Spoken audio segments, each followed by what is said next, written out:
Hi guys, इस video में हम ये सॉल्व करेंगे क्वेश्चन रिमूव इनवैलिड पैरेंथेसिस। तो ये बैक ट्रैकिंग का सवाल भी है, इसको ब्रेड्थ फर्स्ट सर्च से भी किया जा सकता है और बैक ट्रैकिंग में इसको हम स्टैक्स की मदद से करेंगे। ठीक है, तो देखिएगा ज़रा सवाल क्या है। आपको एक ही तरह के पैरेंथेसिस दिए गए हैं, round brackets opening and closing. आपको बताना है कितने मिनिमम, ये नहीं बताना कि कितने मिनिमम ब्रैकेट रिमूव करने से ये वैलिड हो जाएगा। Minimum number of brackets remove करके जितने भी वैलिड ऑप्शंस आते हैं उन्हें प्रिंट करना है। जैसे ये वैलिड नहीं है, ये वैलिड क्यों नहीं है ज़रा सोच के देखिए। इसके अंदर ये इसको इसने कैंसिल कर दिया, इसको इसने कैंसिल कर दिया, अब ये किसी को कैंसिल नहीं कर रहा, इसको इसने कैंसिल कर दिया, तो ये एक ब्रैकेट एक्स्ट्रा है। तो मिनिमम एक ब्रैकेट, मतलब कम से कम अगर ब्रैकेट रिमूव करने को कहा जाए तो एक ब्रैकेट रिमूव करके इसको बैलेंस किया जा सकता है। ऑफ कोर्स आप 5 ब्रैकेट रिमूव करके तो बैलेंस बना ही सकते थे, पर आपको minimum number of brackets remove करके इसको बैलेंस बनाना है और जो भी वो बैलेंस प्रिंट होगा, बैलेंस्ड एक्सप्रेशन आएगा, उसे प्रिंट करना है। जैसे अगर आप ये वाला ब्रैकेट रिमूव कर दें तो आप पैदा करेंगे ये, जो कि सही है। और अगर आप आई थिंक और अच्छा, डुप्लीकेट्स आपको प्रिंट नहीं करने हैं, ऐसा आपको दोबारा प्रिंट नहीं करना। अगर आप ये बोलोगे ना इसके बजाय इसको रिमूव कर दो तो भी यही पैदा होगा, तो वो प्रिंट नहीं करना है। ठीक है, आई थिंक अगर आप इसको रिमूव कर दें तो एक नया एक्सप्रेशन पैदा होगा। ये एक्सप्रेशन इससे डिफरेंट है, इसको रिमूव किया तो ये चला गया, तो ये एक्सप्रेशन पैदा हुआ, ये भी बैलेंस्ड है और ये उससे डिफरेंट भी है। ठीक है, तो आपको बताना है आप minimum number of bracket remove करके जो वैलिड एक्सप्रेशन पैदा होंगे वो आपको सारे प्रिंट करने हैं। ठीक है, तो सबसे पहले हम फिगर आउट करेंगे कि वो मिनिमम नंबर ऑफ ब्रैकेट्स कितने रिमूव करने पड़ेंगे। दो बिल्डिंग पीसेज हैं इसके, एक तो है कि कितने मिनिमम ब्रैकेट्स रिमूव करने पड़ेंगे इसको बैलेंस बनाने के लिए, और दूसरा ये एक और आपको फंक्शन लिखना पड़ेगा कि क्या एक्सप्रेशन वैलिड हो चुका है। अगर एक्सप्रेशन वैलिड हो चुका है तो उसे प्रिंट करेंगे, तो ये भी एक फंक्शन चाहिए होगा इज वैलिड। तो आपको इन दो फंक्शनों की जरूरत पड़ेगी इसको लिखने के लिए। तो पहले गेट मिनिमम पे फोकस करते हैं कि एक्सप्रेशन में कितने ब्रैकेट रिमूव किए जाएं कि वो बैलेंस्ड हो जाए। जैसे कुछ रैंडम ले लेते हैं। ठीक है, बात इतनी सी है, ओपनिंग ब्रैकेट के बाद कोई क्लोजिंग ब्रैकेट आएगा ना, वो उसको कैंसिल आउट कर देता है। तो आपको ये पता करना है कितने ओपनिंग ब्रैकेट कैंसिल ही नहीं हुए और कितने, जैसे कि इससे पता लगेगा अगर मैं आपको ये देता हूं तो ये बैलेंस्ड है, इसने इसको कैंसिल कर दिया, इसने इसको कैंसिल कर दिया। अगर आप इसमें स्टैक देख पा रहे हैं तो मतलब आपकी इनसाइट अच्छी बनी हुई है। ये देखो, स्टैक में ये चढ़ा, स्टैक में ये चढ़ा, इसने स्टैक से इसको उतार दिया और इसने स्टैक से इसको उतार दिया। ठीक है, तो आपको ये पता करना होता है कितने ओपनिंग ब्रैकेट्स को क्लोज करने वाला कोई नहीं मिला और कितने क्लोजिंग ब्रैकेट्स को अपने लिए ओपनिंग ब्रैकेट नहीं मिला। तो वो उससे आपको कुछ अंदाजा हो जाता है कि मिनिमम नंबर ऑफ ब्रैकेट्स कितने रिमूव करने पड़ेंगे। जैसे अगर मैं एक्सप्रेशन ये दे देता तो 4 ब्रैकेट रिमूव करने पड़ेंगे। इन दोनों क्लोजिंग को अपना ओपनिंग नहीं मिला, इन दोनों ओपनिंग को अपना क्लोजिंग नहीं मिला, तो इसको बैलेंस बनाने का एक ही तरीका है, इसको भी उड़ाओ, इसको भी उड़ाओ, इसको भी उड़ाओ, इसको भी उड़ाओ। तो एक्चुअली एल्गोरिथम देखते हैं। पहले एल्गोरिथम का व्हाट देखिएगा, फिर हाउ देखिएगा, लास्ट में डिस्कस करेंगे कि हमारा एल्गोरिथम चल क्यों रहा है। तो एक एक्सप्रेशन लेते हैं हम, ऐसे ही मतलब बना लेते हैं रैंडमली। लेट अस से ये एक एक्सप्रेशन है,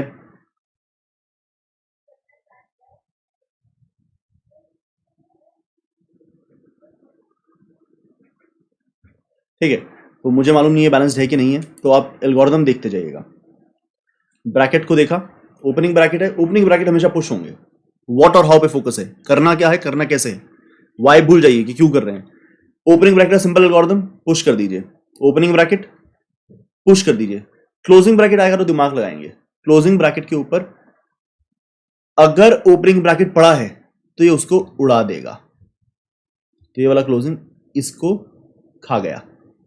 ठीक है, इनफैक्ट मैं किसी और तरह से लिखना पसंद करूंगा ताकि आपको जो मैं इंसाइट देना चाहता हूं वो मिले। इनके नीचे मैं 1 2 3 4 5 इनके नंबर भी लिख देता हूं कि कौन से नंबर का ब्रैकेट है। ओपनिंग 1 वाला आया, पुश हो गया, ओपनिंग ब्रैकेट हमेशा पुश होंगे। ओपनिंग 2 वाला आया, पुश हो गया। क्लोजिंग आया, उसने देखना है जब क्लोजिंग आएगा तो देखिएगा स्टैक के टॉप पे क्या है। अगर स्टैक के टॉप पे ओपनिंग होगा ना तो उसको डिलीट करा देगा। तो 3 वाले ने 2 वाले को कैंसिल कर दिया, 3 वाले ने 2 वाले को कैंसिल कर दिया। इनफैक्ट मुझे कैसे दिखाना चाहिए था, ओपनिंग 2 वाला पड़ा था तो क्लोजिंग 3 वाले ने इसको उड़वा दिया। ठीक है, अब ओपनिंग 4 वाला आया, ओपनिंग वाले तो पुश ही होते हैं। ओपनिंग 5 वाला आया, पुश हो गया।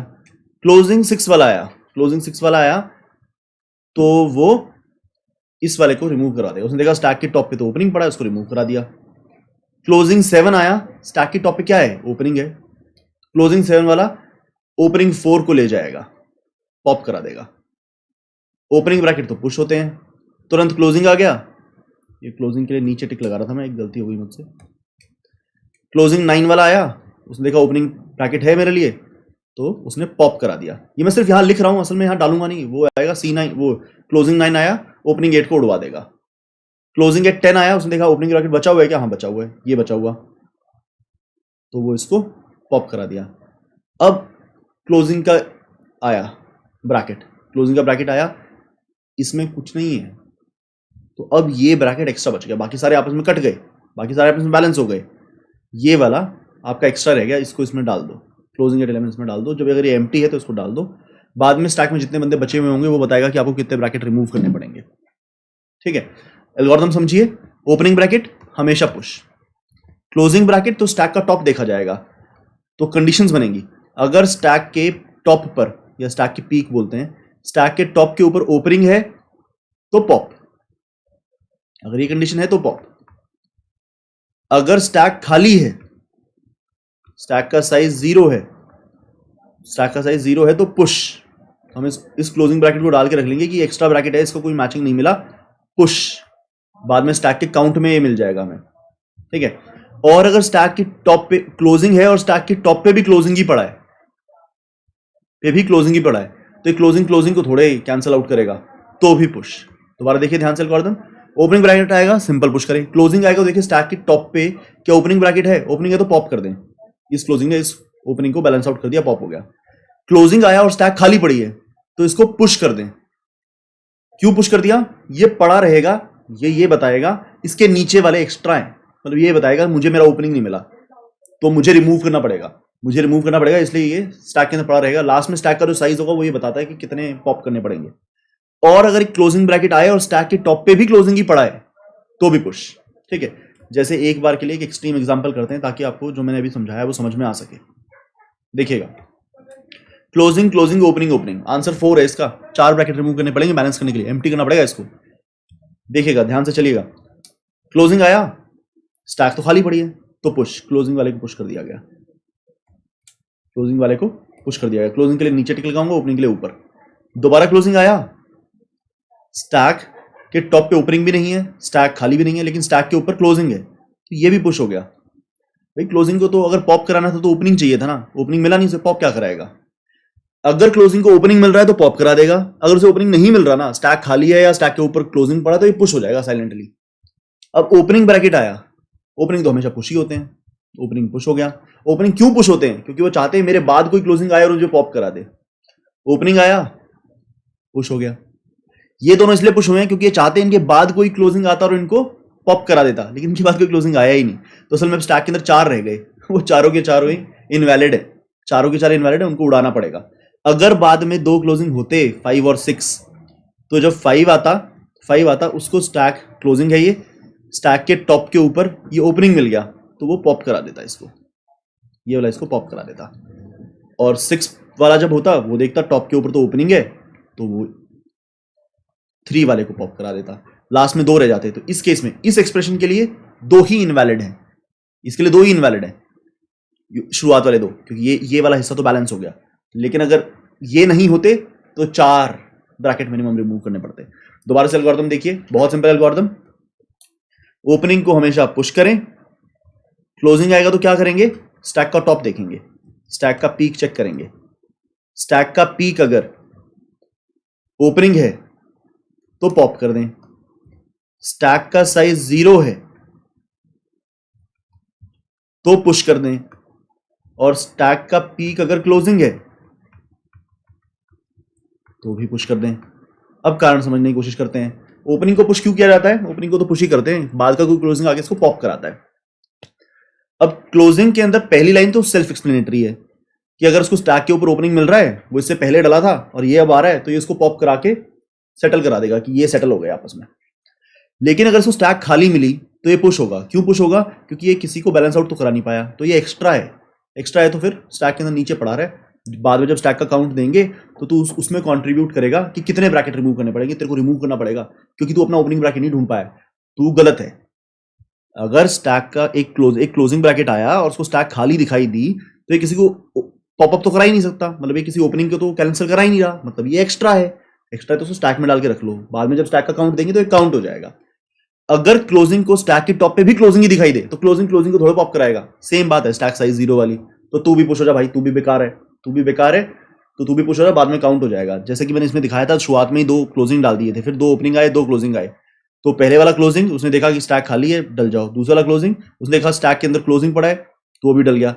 ये इसलिए डले हैं, इनको पॉप तो कोई करा नहीं सकता, क्लोजिंग को कोई पॉप नहीं कराता, ओपनिंग को पॉप कराते होते हैं। तो ये डल के रह गए। हमने ये रियलाइज किया कि ये नकली हैं। ओपनिंग आया ये डल गया, ओपनिंग आया ये डल गया। ये क्यों डले हैं? मेरे बाद कोई क्लोजिंग आएगा तो मुझे उड़ा सके। बाद में ये क्लोजिंग आया तो इसको ले गया, बाद में ये क्लोजिंग आया तो इसको ले गया।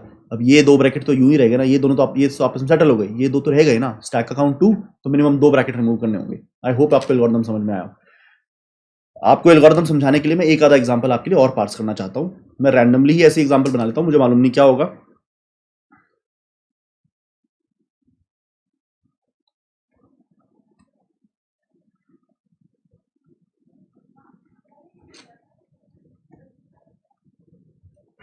ठीक है जी, ये भाई साहब आए, पुश हो गए, ये भाई साहब आए, पुश हो गए, ये भाई साहब आए, पुश हो गए, ये भाई साहब आए, ये आए, तो ये इसको ले गए,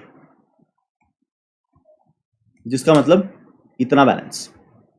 ये भाई साहब आए, ओपनिंग तो हमेशा पुश होते हैं। ये भाई साहब आए, क्लोजिंग आया तो इसको ले गए, ये भी बैलेंस हो गया। ये क्लोजिंग आया, ओपनिंग दिखा ऊपर तो पॉप हो गया, मतलब बेसिकली इसको ये दिखाया, ये तो आपस में पॉप हो ही चुके हैं, इसको ये दिखा तो ये आपस में बैलेंस आउट हो गए। यहां तक का सब निकल चुका है।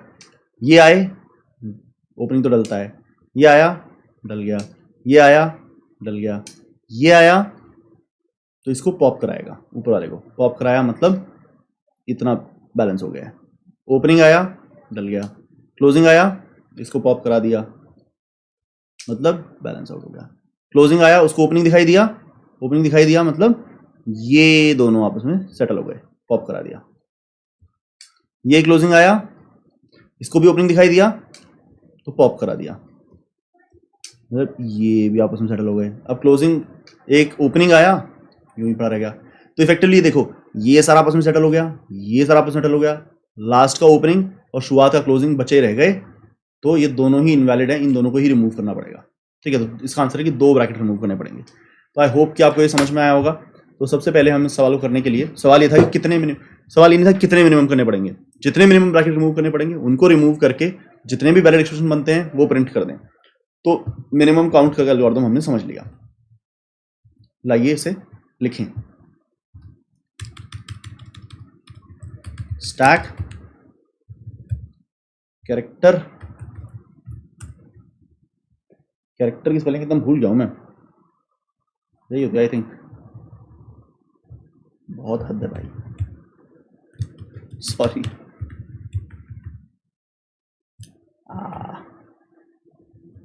बचपन में भी ऐसा हुआ था, मैं विच की स्पेलिंग भूल गया था, हमेशा गलत लिखता रहता था।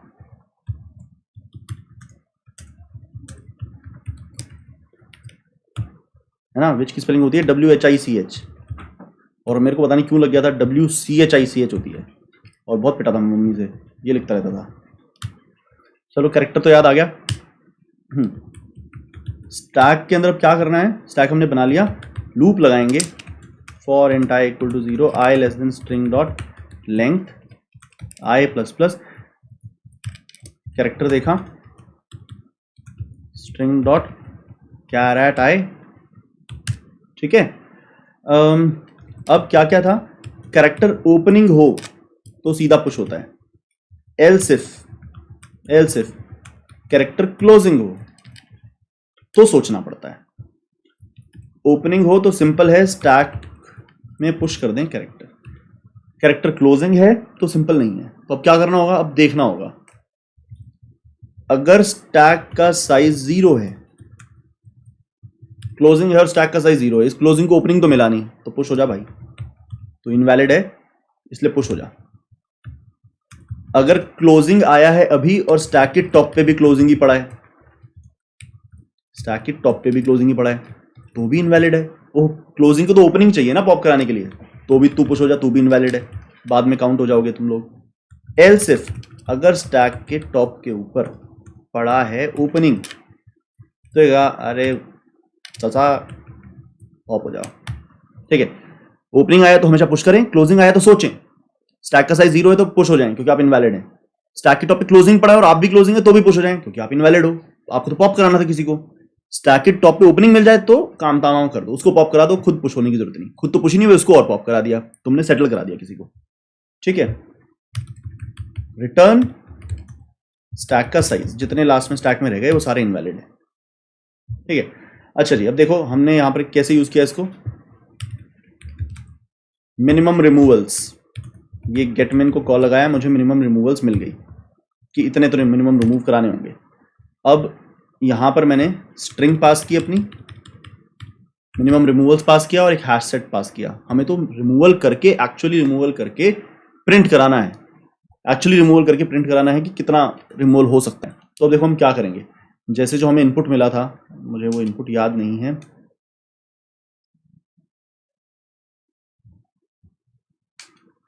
तो वो इनपुट था ऐसा,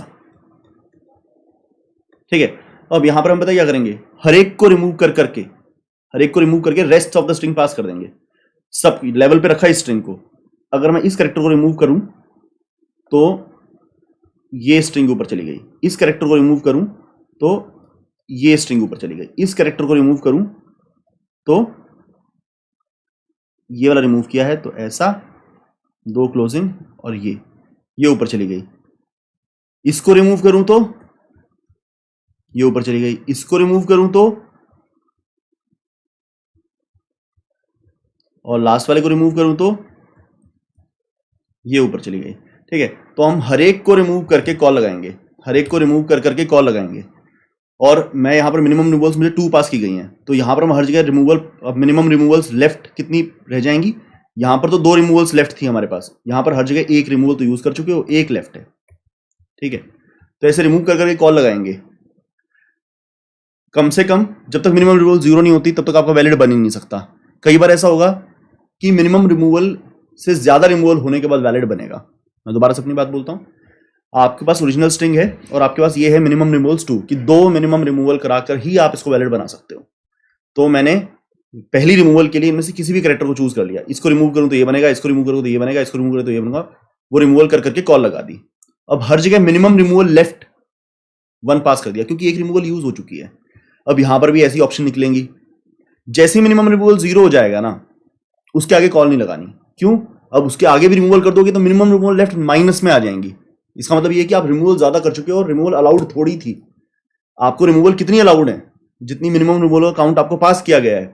इस वेरिएबल का नाम ना, इस वेरिएबल का नाम MR, जो मैंने इनिशियली MR नाम से बनाया मिनिमम रिमूवल, उसका नाम यहां पर मैं लिख लेता हूं मिनिमम रिमूवल्स अलाउड। कितनी अलाउड है, ठीक है। तो अब मैं लिखता हूं, थोड़ा कोड देखिएगा। फॉर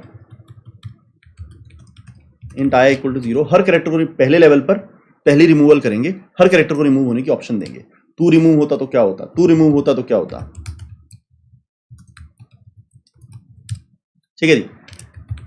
तो i से पहले का, i को तो रिमूव करना है, i से पहले का कंटेंट चाहिए। i से पहले कंटेंट मिलेगा आपको सबस्ट्रिंग 0, i लिखकर। तुम कहोगे i से पहले का कैसे मिलेगा 0, i लिखकर? मैं बोलूंगा हाँ 0, i करते हो, i कभी मिलता नहीं, i से पहले तक का मिलता है, i-1 तक का समान मिलता है।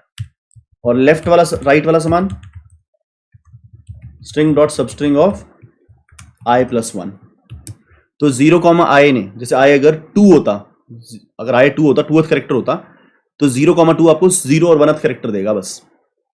और i+1 3 से लेकर एंड तक का देगा। 2 छूट गया ना, जैसे देखो एक बार किसी भी नॉर्मल स्ट्रिंग में समझाता हूँ, A B C D E F 0 1 2 3 4 5।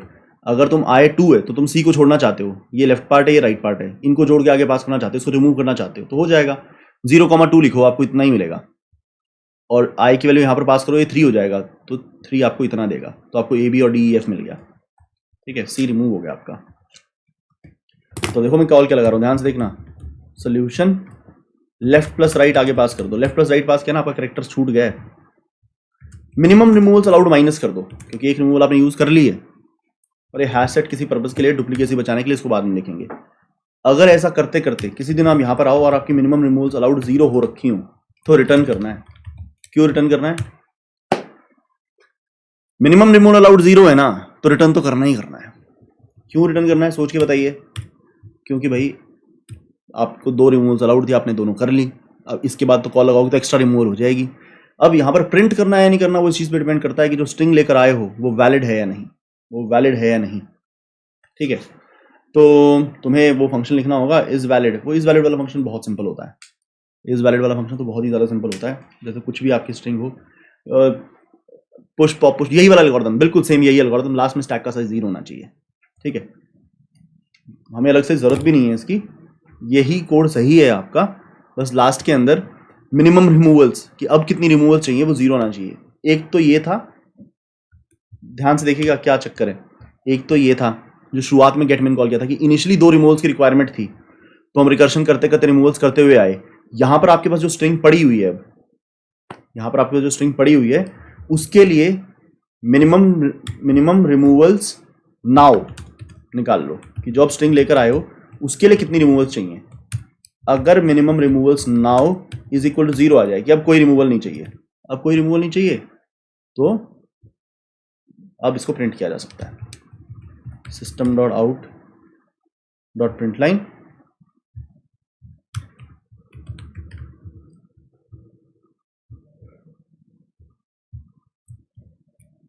String. ठीक है, अगर आपकी मिनिमम रिमूवल अलाउड 0 हो चुकी हैं तो आप पता करो अब कितनी रिमूवल ऑल करनी होंगी। अगर अब और कोई रिमूवल करने की जरूरत नहीं है, मिनिमम रिमूवल नाउ 0 आने का मतलब ये है कि आप बैलेंस्ड है, कोई रिमूवल की जरूरत नहीं है, आप ऑलरेडी बैलेंस्ड है। ऑलरेडी बैलेंस्ड है तो आप खुद को प्रिंट कर सकते हैं। लेकिन एक बात का ध्यान रखिएगा यहाँ पर, वो क्या ध्यान रखना है आपको, आंसर में अगर आंसर इसको कंटेन करता है, अगर इसको आंसर ऑलरेडी कंटेन करता है तो मतलब गड़बड़ है। अगर नहीं कंटेन करता है तो ही प्रिंट करें और उसको आंसर में ऐड कर लें। ऐसा हो सकता है कि 2 तरफ से सेम आंसर आए, सेम आंसर में 2 बार प्रिंट नहीं करना। ऐसा हो सकता है कि 2 कैरेक्टर को रिमूव करके सेम आंसर आए। जैसे हमें जो दिया ही गया था उसमें 2 कैरेक्टर्स को रिमूव करके सेम आंसर आता है। जैसे इसको रिमूव करोगे तो भी ये आता है, और इसको रिमूव करोगे तो भी यही आता है। ठीक है, अगर आप इसको रिमूव करते हो तो यही बनता है, और इसको रिमूव करते हो तो भी यही बनता है। ये 2 बार प्रिंट नहीं करना, कुछ अलग है तो प्रिंट करें। तो इसलिए हैशटैग लिमिट साथ में लेकर आया हूं। उसमें क्या कर रहे हैं, अगर ये स्ट्रिंग ऑलरेडी आपके पास नहीं है तो प्रिंट करें और ऐड कर लें, है तो प्रिंट ना करें। I think we are done, let us give it a run. चला सा लग रहा है, लेट अस सबमिट इट। तो सबमिट हो रहा है, तो उम्मीद करता हूँ आपको समझ में आया होगा, उम्मीद करता हूँ मज़ा आया होगा। अगर आपको कंटेंट अच्छा लग रहा है तो मैं आपसे उम्मीद करता हूँ, रिक्वेस्ट करता हूँ कि आप कंटेंट लाइक करें, शेयर करें, सब्सक्राइब करें, कॉलेज तक इस कंटेंट को पहुँचाएं ताकि और लोग भी लाभान्वित हो सकें। मिलते हैं अगली वीडियो में। Thank you very much.